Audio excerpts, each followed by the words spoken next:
Hello and welcome to CNBC-TV18. We're joining you from Goa, where Royal Enfield is celebrating Motoverse. At Motoverse this year, they have unveiled 4 new motorcycles, the Bullet 650 and also the electric Flying Flea Scrambler Edition. The company's had a very strong and record second quarter.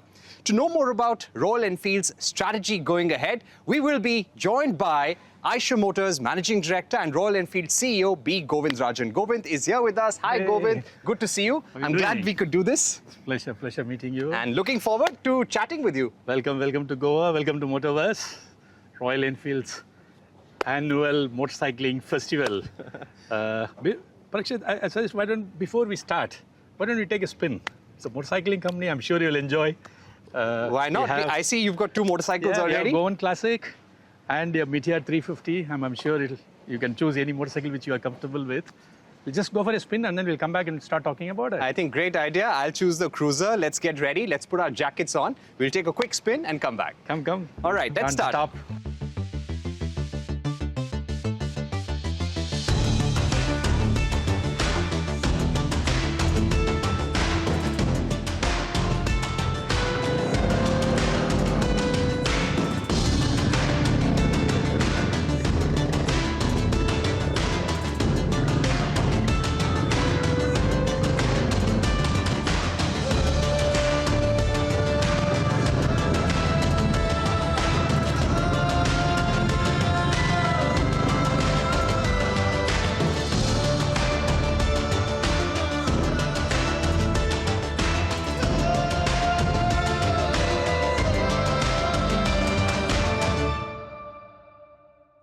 So we are at the Waggator Hilltop, where Royal Enfield is organizing its annual motorcycling extravaganza called Motoverse. And Govind is with us. Govind, 125th year of Royal Enfield. You're entering into your 125th year.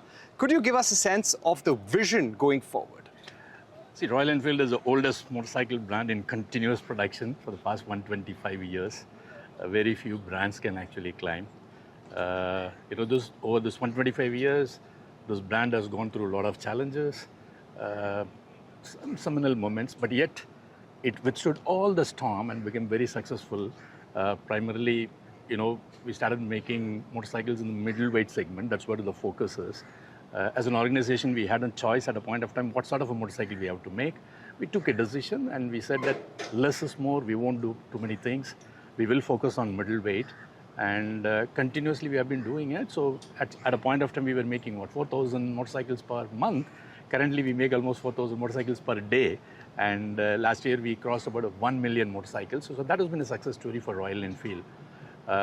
What is that? It's built based on what? It's built based on our understanding with the community and ride with the community. We are riders, myself, Siddharth, we all ride, and our top management ride. So we ride with the community, learn from them, come back, go to the drawing board, design the motorcycles, make the motorcycles, ride, test it, take it back to the community. That's what it is.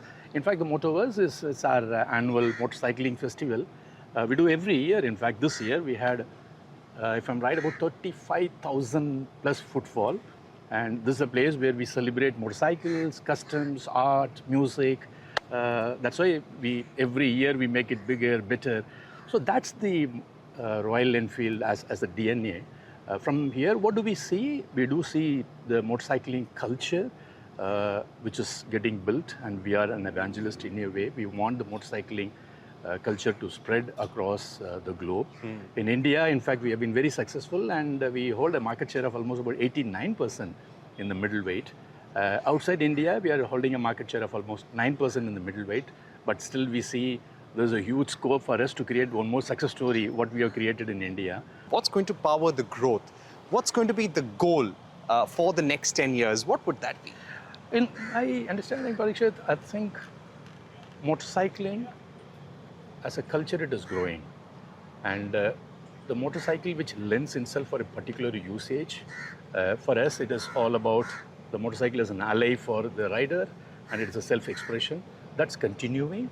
And as of now, I do see the motorcycle industry will continue to grow in the near future. Currently, it is growing almost about some 7-8%. In fact, we have been growing. Even last quarter, we grew almost about 45% compared to last year. And in the whole H1 level, we grew almost about 27%. So our growth also has been good. And I do see the growth momentum will continue. But the powertrain may change. Technology disruptions are taking place. Consumer preferences are taking place. The preferences can be on the technology of the powertrain or the way the retail takes place. So as an organization, we are always proud to say we are a 125-year-old startup mentality company. And we are very agile. We enjoy that because fundamentally we feel, we have to continuously improve.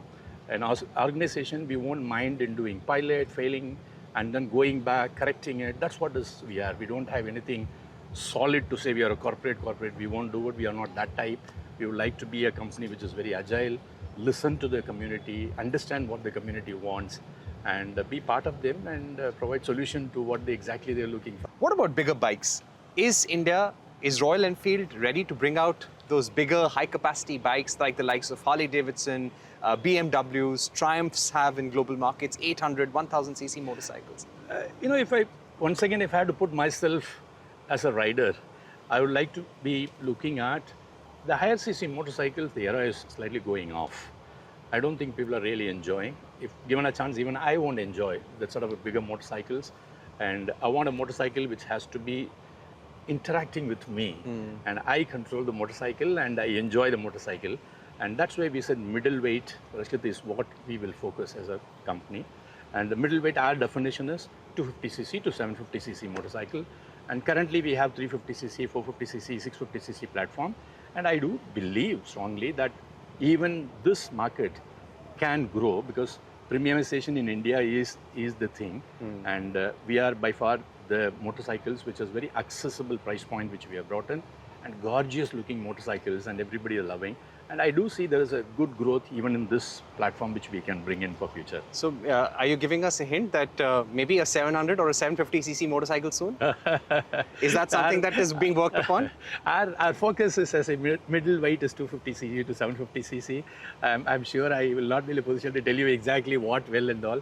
But, we always look at adjacencies and the middleweight focus. And why are we making it? As I mentioned, 250cc to 750cc, that's the focus. Currently, the focus, because we do feel there is a good market for 350cc, 450cc, and 650cc. And as I mentioned, our market share is about 89% in India. And yet our market share is only about 9%, 8.5%, 9% outside India. So there's a huge scope even to grow this. But we never say never. So we always look at adjacencies opportunities. I want to ask you about the quarter gone by. A record quarter on the back of GST reductions and a strong festive demand as well. Which were the motorcycle segments that really fired for you? It was clearly the 350cc. Within that, what's really working for you? I think during this time, festive season, even government intervention on the GST reduction also has helped. Because less than 350cc, the rate reduction has really helped. That's a good move by the government and we welcomed it. At the 350cc level, all our products, in fact, we came out with a variant in Hunter and in the Guerrilla 450. And Meteor, we launched the series of products, new color variants. And we also kickstarted our classic campaign. So during this window, that's about 33 days festive window, if I have to tell you, we grew by almost 50% compared to last year festive window of 33 days. And in the quarter, we grew by almost about 41%. Primarily because of both ways. There is GST reduction and also a festive thing and our interventions in this. It's been a wonderful quarter for us as an organization. And it is continuing. The inquiries are continuing and the demand is continuing. It's a good sign. In fact, so that now our production have to ramp up and capacity has to come up. That's the deep discussions which are going on now. Right. To give us a sense of what's the capacity at which you're working right now, what you were working with in the quarter gone by, and what's the ramp-up plan? So we have 3 manufacturing plants at Chennai now, and one at Oragadam, one at Vallam, and one at Cheyyar. The Cheyyar plant is primarily catering to both the plants, Oragadam and Vallam, as a support plant. These are the world-class manufacturing facilities which we have set up. These 2 plants, the combined capacity is almost about 1.2 million per annum. Is not what we started off with interventions, automations, and all those things, we racked it up to almost about 1.34. But we have gone ahead with modules because as are modules, so we crack the code of how do we make modules and enhance the capacity rather than putting heavy capex into this. And we will be working on building it almost about 1.5 million capacity, which is good for our near growth. By when? It'll kick on from coming year, first quarter onwards. Has some product planning been put on hold as a result of these GST Royal changes? Enfield, no, we haven't put anything on hold. As I mentioned, we are a long-term ambitious company. We don't look at anything short-term, and we have charted our own plan for next 5 years, what are all the pipelines. If I have to tell you, yeah, maybe because of the GST, are we taking time to reflect? Is there something which we have to do for the domestic market? Of course, yes. But we won't do any knee-jerk reaction. All our product pipeline work, which is continuing, and because we also cater to 65 plus countries outside India, where the 450cc and 650cc's are and on need by the consumers. So our progress on all those product pipeline and the new product will continue. But I have to equally tell you, because of the scale, it actually deters any organization to put more money into R&D for future. Because if the scale is not there, then one will look at where is an ROI, how do I do that? So that's where we are requesting the government to consider. If in case there is one equal GST of about 18%, even for more than 350cc, it will really help to get good scale, thereby keep the cost down and take it to the international market at an accessible price point for more people to buy. Overall, you feel that this is something that could impact the growth of the company? No, I don't anticipate. Because our 350cc, as I mentioned, it's growing, and we have a lot of new variants, products which are going to come out of that platform also. Right. So to that extent, I'm optimistic about the growth of Royal Enfield. I have to take a short commercial break here, but don't go anywhere. We'll be right back, and we will be speaking to B Govindarajan, the CEO of Royal Enfield, about the electric push by Royal Enfield.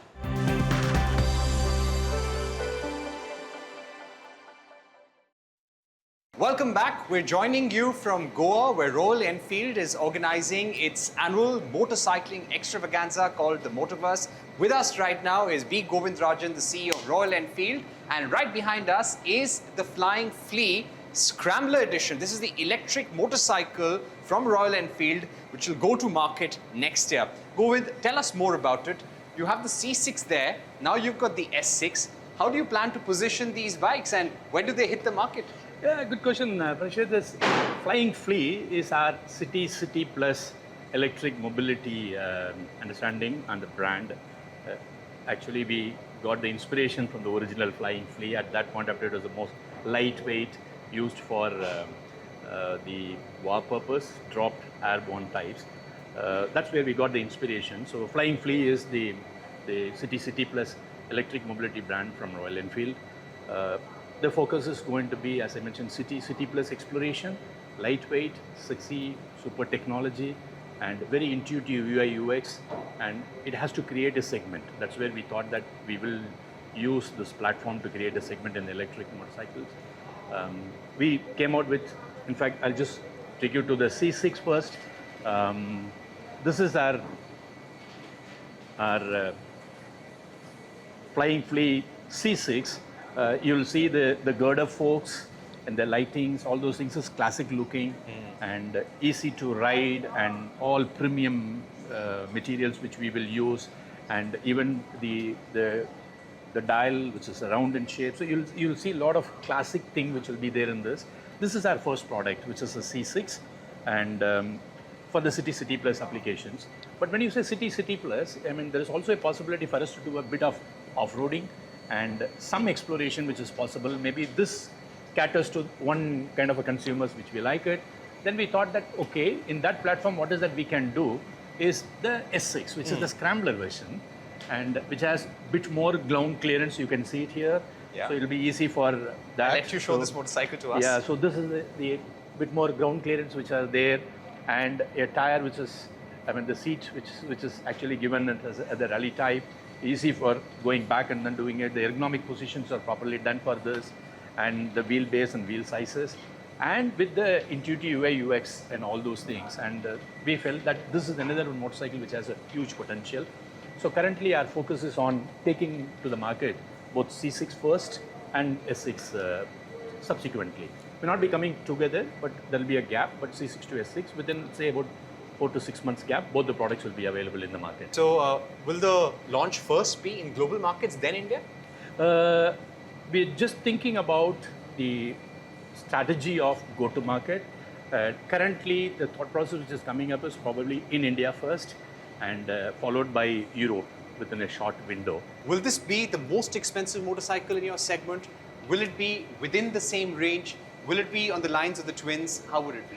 Look, I think the fundamental philosophy of Royal Enfield in the pricing is not, it's cost plus profit. That's not what we look at. We always look at a value proposition for the consumers, and we want to create this segment, and nothing is available in the electric world as of now like this. That's why we chose the C6 and then S6 to take it to the market. And one DNA of Royal Enfield, we always look at pricing is it has to be most accessible and create a market. So we will be at the most accessible price point for the consumers to see.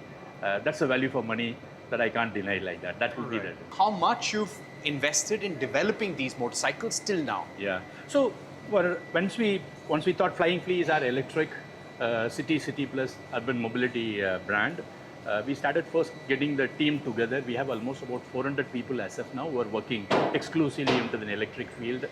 In fact, already we have about 40 patents which we have filed. At a capex level, we have a lab which is set up at our Vallam facility. Almost about 120 crores we have set up for the electric lab. It is a product development lab. And the total capex so far, we have done almost about 400 crores. And we have applied for PLI and along with the VECV together for the mega PLI application. And we are set well for the capex. And we also set up a line which can cater almost about 1.5 lakh capacity for both these products at our Vallam facility. So those lines are also ready now. So what is the initial offtake that you expect or capacity that you have in mind for these motorcycles? It's a new segment and it is not available. It's on our shoulder to create this. It will be a slow start, but I'm confident the kind of a response which we are getting it currently when we are showcasing the product, we will have a graph going up north slowly. That's Royal Enfield DNA also. We don't do anything immediate. We are a long-term ambitious company. We would like to grow the market over the period of time. That's all we have done in Royal Enfield, even in India for our growth. And our confidence as a team is that we will grow the segment over the period of time. So it's not a sprint, it's a marathon, but we are prepared for it.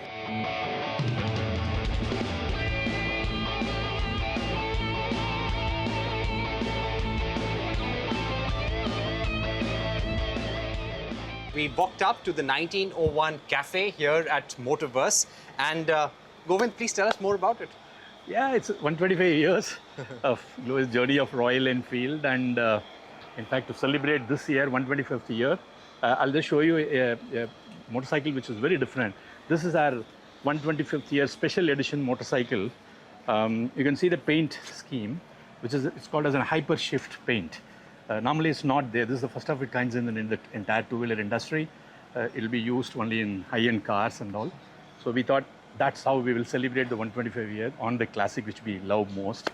And this year, we also launched one more product which I just show you, which is with the double love, which we call it. Is that the 650cc? It's a 650 Bullet, because Royal Enfield life started here in India at 1955 with Bullet. And this is the 650cc motorcycle Bullet, which is loved by everybody. We've been a big bike maker, a middleweight leader for the last many years. Now, going into the future, maybe in the next 5 to 6 years, how much of your portfolio do you expect to be electric? How much of it will be ICE? Is there a 10-year vision plan that you're working with? To be honest, in the current scenario, because it is an important question for an organization, what's the strategic plan, how do we do that?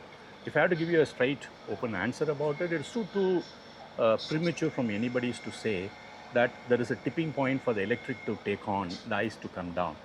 At least I am seeing up to 2030 plus time window, the ICE motorcycles will continue to grow. India premiumization is continuing, and the motorcycle growth and the interest is also continuing. Will electric take a tipping point at a point of time? Possibly, yes. But for that, the total cost of ownership for electric has to come down. And there is also dependence on geopolitical things some parts are not available suddenly, thereby you tend to pay premium for that. So overall, if I have to talk about, for a electric to take a tipping point than an ICE in this, it will take time. How much? In my opinion, at least about 5 to 7 years time is clearly I'm seeing will take. And motorcycles probably, yes, there is, motorcycles probably it will be more. Yes, on a scooter segment, it is unisex, last mile, that application for an electric and the number of kilometers usage is lower. Probably that will be very economical, so people may be looking at. But for a motorcycle kind of an experience which you're talking about, I don't see anything happening in the near future, at least 5 to 7 years. How do you feel the current magnet crisis? Of course, China has started giving out certain licenses, but have those disruptions started easing up? Yes. So what was happening is initially, the understanding is like the rare earth magnets were not allowed from China, and said any product which has a rare earth magnet has to be tested and certified by any of the labs. So there was a huge queuing which was there in the China lab. As a result, people are not getting it. But what has happened is, now that is easing out. Second, people are also started looking at various other alternatives like ferrite usages. So most of the companies are also started looking at whether the ferrite magnet is good enough so that the rare earth magnet can be avoided. Equally, that technology also has been proved during this point of time. So the challenge was taken by, I think, most of us to say that, okay, let's find an alternative also. So we are also ready with an alternative to adopt. Going forward, how much of your capex will go towards ICE, how much towards EVs? Currently, our focus more will be on ICE because, as I mentioned, up to 2030, 32, any projection which is showing ICE is growing. But we can't get away from not investing in electric because that's where the trend is coming. There is a CAFE norm which is there. For that also, electric is required. So now it's a balancing which we have to keep doing on the percentages on a year-on-year basis. Currently, ICE is slightly higher, but we are a... Percentage-wise? On the capex, you are saying, no, it is very minimal because it's only about 10-15% asset now. But it will, at a point of time, it will have a change depending upon how the market is behaving. Talking about your export growth, how do you plan to accelerate exports? Are there new markets you're looking to enter and consolidate? So at last year, in fact, I have to tell you, 100,000 plus motorcycles we have actually exported. We are a global company now, and we don't want to be actually sending motorcycles out of India as a trading. That was, at a point of time, to be honest, our thought process that let's send some containers to different countries. Now, we wanted to be there in the market, part of the fabric, understand the cultural nuances. So what we have done is we have prioritized the markets. And in those markets, we started having our own subsidiaries. And all the key markets, we have our own subsidiaries. We have our own team sitting there. And we are having a riding club which is coming up. And we have about 6 CKD plants which we have come up with. In all those markets, slowly we are gaining the market share. Currently, if I have to tell you, in UK, we are number 2 in the middleweight. And we are number 3 in Korea, Australia, Thailand, and all those areas. What the plan going forward is, with the product lineup which we have and the CKD facilities which we have and the entire logistics, we also decided to take on our distribution on ourselves. So because we wanted to be close to the customers and not having a distributor in between. So all those markets now we are taking over the distributorship so that we can go near to the consumer, activate the market, ride with the community. So I do see the growth pattern for us in the year to come better. In fact, last quarter we grew almost about 27% even in our international market. It's been going steadily for us. How do you expect the full year export growth to be? If I have to tell you about the percentage with respect to the last year, it is almost about 9 months over. Now it is a cold season which will come up. We'll be somewhere around 30% growth even in this year compared to the last years. And I do see it is opening up. In fact, Brazil is our next big market. It is just opening up for us. And I was there in Interlagos. I just said on our showroom, and almost about 1,500 guys came in and then said we all ride together. So the community is loving our motorcycles even in Brazil. And we have our own CKD facility which is in the setup. So that's a big market which we are really looking at, that it will cater more volume to us in future. All right. Thank you. Govind, thank you so much for joining us here at Motoverse. Great talking to you about the roadmap for Royal Enfield over the next few years and how you're dealing with the market challenges as well. All the very best to you. Thank you very much. All right. That's all from us from here in Goa. Thank you for watching. Goodbye.